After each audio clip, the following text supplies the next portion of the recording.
Hello दोस्तों, स्वागत है आप सभी का हमारे आज के वीडियो में। तो काफ़ी बार यार हमारे स्टूडेंट्स को ये डाउट रहता है कि लिमिट्स के क्वेश्चंस में उन्हें टाइम काफ़ी ज़्यादा लगता है। तो समझ में नहीं आता है कि मतलब किस तरीके से क्वेश्चन को अप्रोच करें।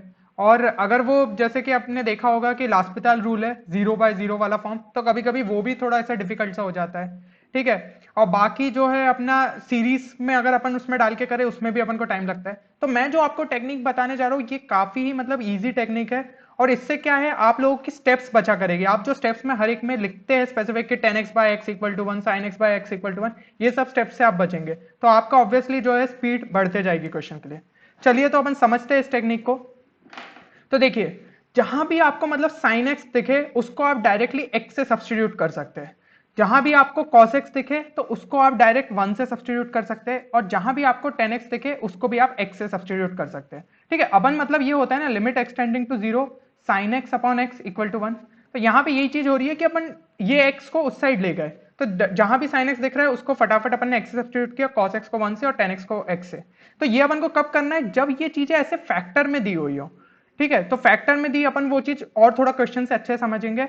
और ये भी देखिए कि अगर साइन स्क्वायर एक्स लिखा है तो उसको अपन एक्स स्क्वायर से सब्सटीट्यूट कर सकते हैं। साइन x/2 लिखा है तो उसको अपन x/2 से सब्सटीट्यूट कर सकते हैं। और ये चीज अपन को ध्यान रखनी है कि जो साइन या कॉस इनके अंदर के टर्म्स है ये चीज 0 हो रही हो। ठीक है। मान लीजिए मैंने साइन पाई एक्स भी लिख दिया तो भी अंदर का टर्म तो 0 हो रहा है ना, तो अपन इसको डायरेक्ट पाई एक्स से सब्सटीट्यूट कर सकते हैं। इस तरीके से अपन जा सकते हैं। और ये चीज का जैसा कि मैंने आपको बोला है कि जो फैक्टर है वो मतलब इस तरीके से उसके फैक्टर के फॉर्म में रहना चाहिए, ऐसा नहीं दिया होना चाहिए जैसे sin x - x।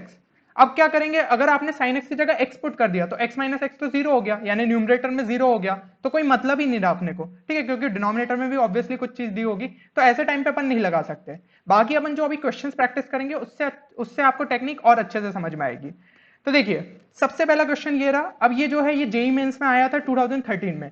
तो देखिए इस क्वेश्चन में कैसा था, 1 - cos 2x into 3 + cos x upon x tan 4x।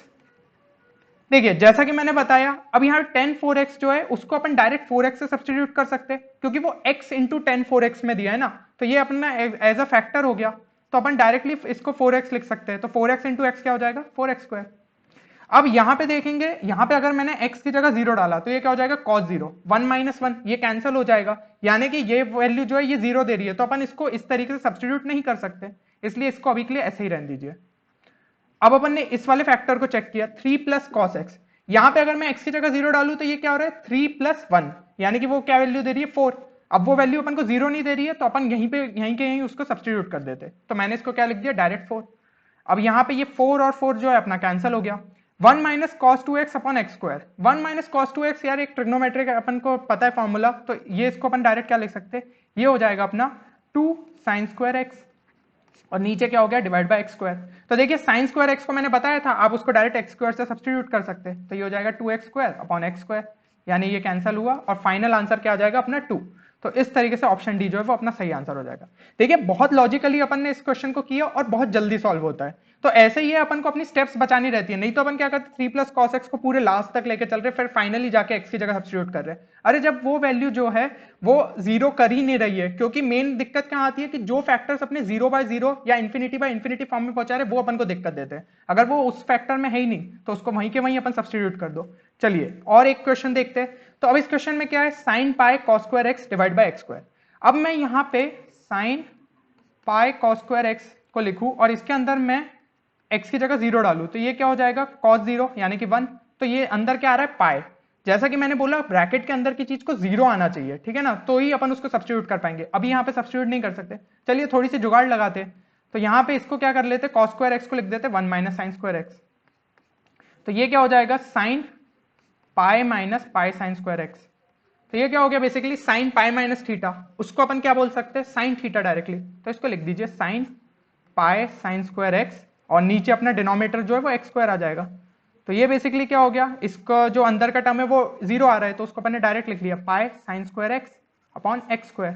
और इसको अपन क्या लिख सकते हैं, x²। तो ये कैंसिल हो गए, यानी कि वैल्यू आ गई अपनी पाई। इस तरीके से ऑप्शन डी जो है अपना सही आंसर है।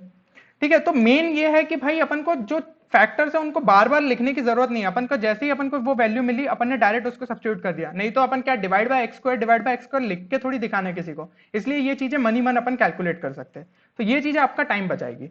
अब ये क्वेश्चन देखिए, तो ये आपका अभी के शिफ्ट में ही आया था, मार्च के शिफ्ट 2 में, ठीक है, 17 मार्च को।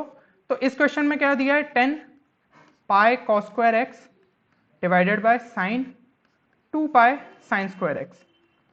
तो अपन अगर इसमें ऊपर की साइड चेक करें, एक्स की जगह मैंने 0 डाला तो ये क्या हो जाएगा, cos 0 1, और यहाँ पे पाई बच रहा है, ठीक है। तो अपन डायरेक्टली सब्स्टिट्यूट नहीं कर सकते, जैसे पिछले इसमें किया cos स्क्वायर एक्स को फिर से 1 माइनस साइन स्क्वायर एक्स लिख लो, तो उस तरीके से लिखा, तो ये क्या हो जाएगा 10 pi minus pi sine square x. और नीचे अगर अपन देखें तो नीचे का टर्म क्या हो रहा है, यहाँ पे साइन के अंदर साइन 0 डाला तो वो क्या हो जाएगा 0, यानी पूरी वैल्यू 0 आ रही है, तो अपन डायरेक्ट सब्स्टिट्यूट कर सकते हैं। तो जो डिनोमिनेटर में उसमें अपन लिख लेंगे 2 पाई साइन स्क्वायर एक्स। अब ऊपर वाला देखें अपन तो 10 पाई माइनस थीटा क्या होता है, वो होता है माइनस टेन थीटा, तो इसको लिख लिया minus 10 pi sine square x divided by 2 pi sine square x. तो ये अपन ने जो है यहाँ से 10 हट गया, ये हो गया minus pi sine square x divide by 2 pi sine square x. ये और ये कैंसल इज इक्वल टू -1/2, यानी ऑप्शन फर्स्ट जो है वो अपना सही आंसर है। यहाँ पे बहुत स्टेप्स में लिखने की जरूरत नहीं है, आप यहीं पे डायरेक्ट ये 10 को यहाँ पे हटा देते और पाई साइन स्क्वायर एक्स जो है वो अपन ने काट दिया। वो मेरे को आपको एक्सप्लेन करना है इसलिए मैं ये चीजें लिख रहा हूँ, नहीं तो आपको मुश्किल से 2 या 3 स्टेप लिखेगी और अपने आंसर तक पहुंच जाएंगे। अब अपन एक और क्वेश्चन देख लेते हैं। तो ये क्वेश्चन आया था आपके 18 मार्च के शिफ्ट 1 में। देखिए अब इस क्वेश्चन में क्या था, तो sine inverse x minus tan inverse x upon x cube. अब जैसा कि मैंने बोला था यहाँ पे, तो अगर अपन देखें, ठीक है, वो साइन एक्स अपॉन एक्स में लगता है, ऐसे ही अपने इनवर्स वाले में भी लग जाता है ये चीज, sine inverse x upon x, ये भी अपना लिमिट एक्सटेंडिंग टू 0 पे 1 देता है ना अपने को, तो इनमें भी वो चीज लग जाएगी। बट अगर मैं यहाँ डायरेक्टली सब्सटीट्यूट कर दूं एक्स, तो ये क्या हो जाएगा एक्स माइनस एक्स, भाई ये तो यहीं के यहीं कैंसिल हो गए, ठीक है, तो अपन को सॉल्व करने के लिए कुछ बचा नहीं है, तो अपन डायरेक्ट इसको यहाँ पे नहीं सब्सटीट्यूट कर सकते। अपन क्या करेंगे, इसको लिखा साइन इनवर्स एक्स, इसको क्या लिख सकते हैं, साइन इनवर्स के टर्म्स में लिखे तो ये हो जाएगा x upon root over 1 plus x square, और यहाँ पे नीचे क्या आ जाएगा अपना एक्स क्यूब आ गया जो कि अपन को दिया है। तो अब अपन जो है अब सब्सटीट्यूट कर सकते हैं, ठीक है। तो अब इसको सब्सटीट्यूट किया तो अब ये वैल्यूज जो है कैंसिल नहीं हो सकती, तो ये हो जाएगा x minus x upon root over 1 plus x square divided by x cube. अब अगर अपन देखें तो x तो एक कॉमन जो है वो कैंसिल हो जा रहा है, तो इसको लिख सकते हैं 1 minus root over 1 plus x square upon x square, ठीक है। यहां तक मेरे हिसाब से क्लियर हो गई। अब अपन क्या करेंगे, तो यहाँ पे जो है 1 minus 1 upon root over 1 plus x square, तो एक काम करिए यहाँ पे एलसीएम ले लीजिए, ये हो गया root over 1 plus x square minus 1 divided by x square into root over 1 plus x square. अब अगर मैं यहाँ डिनोमिनेटर में देखूं, यहाँ पे x की जगह 0 डालूं तो ये क्या आ रहा है रूट 1, यानी ये जो फैक्टर है ये भी तो अभी के लिए फैक्टर है ना, और ये वैल्यू 0 नहीं आ रही, तो अपन यहीं के यहीं सब्सटीट्यूट कर सकते हैं। तो यहाँ पे अगर मैंने 0 डाल दिया तो ये हो जाएगा 1, तो इसको ऐसे ही लिख लीजिए, ये वैल्यू हो गई 1, तो नीचे सिर्फ बचा अपने पास एक्स स्क्वायर, और ऊपर की साइड अगर अपन देखें तो root over 1 plus x square minus 1, अगर मैंने यहाँ x की जगह 0 डाला तो ये हो रहा है 1 माइनस 1 0, यानी कि 0 आ रही है, तो ये अपन डायरेक्ट सब्सटीट्यूट नहीं कर सकते। एक काम करिए, इसको एक बार रैशनलाइज कर दीजिए, तो root over 1 plus x square minus 1 into root over 1 plus x square plus 1 कर दीजिए, तो बचेगा क्या, a square minus b square, ठीक है, a plus b into a minus b करे तो a square minus b square, यानी कि ये हो गया 1 प्लस एक्स स्क्वायर माइनस 1, ये कैंसिल हुआ डिवाइड बाय एक्स स्क्वायर, और नीचे की साइड क्या आ जाएगा root over 1 plus x square plus 1। यहां पे भी अगर मैं x की जगह 0 डालूं तो ये वैल्यू क्या हो जाएगी 1 प्लस 1, यानी कि ये वैल्यू हो गई 2, और ये एक्स स्क्वायर कैंसिल हो गया, यानी फाइनल वैल्यू मिल गई अपन को 1/2। तो 1/2 अपन को जो है फाइनल वैल्यू मिली, l की वैल्यू मिल गई 1/2, यहां पे पुट किया तो 6 इंटू 1/2 हो जाएगा 3, 3 प्लस 1 हो गया 4, यानी ऑप्शन 2 जो है वो सही आंसर है। तो अगर आपने इस टेक्निक को थोड़ा प्रैक्टिस में ले आए तो देखिएगा आपकी स्पीड जो है काफी तेज हो जाएगी, ठीक है। अपन को क्वेश्चन भी समझ में आएगा कि अपन को किस अप्रोच से जाना है, जहां जहां पे भी फैक्टर दिखे जो कि अपने नॉन जीरो है वो उनको वहीं के वहीं सब्स्टिट्यूट करिए, तो आपकी स्टेप्स वहां पे बचा करेगी। तो इस तरीके से यार आप करेंगे, क्योंकि आप देख रहे हैं एनटीए ने ज्यादातर जो है इस पैटर्न पे क्वेश्चंस पूछे हैं, तो ये जो है बहुत हेल्प करेंगे आपको, और मोस्ट प्रोबेबली हर शिफ्ट तो नहीं बट ऑल्टरनेट शिफ्ट में इस टाइप के क्वेश्चंस आ सकते हैं। तो उम्मीद करता हूं कि ये वीडियो आप सभी के लिए बेनिफिशियल रहेगा। आप जितना हो सके इसे अपने दोस्तों के साथ भी शेयर करें, ताकि हमें भी एक प्रकार का मोटिवेशन मिले कि आपके लिए और भी इस तरीके के वीडियोस लाते रहे।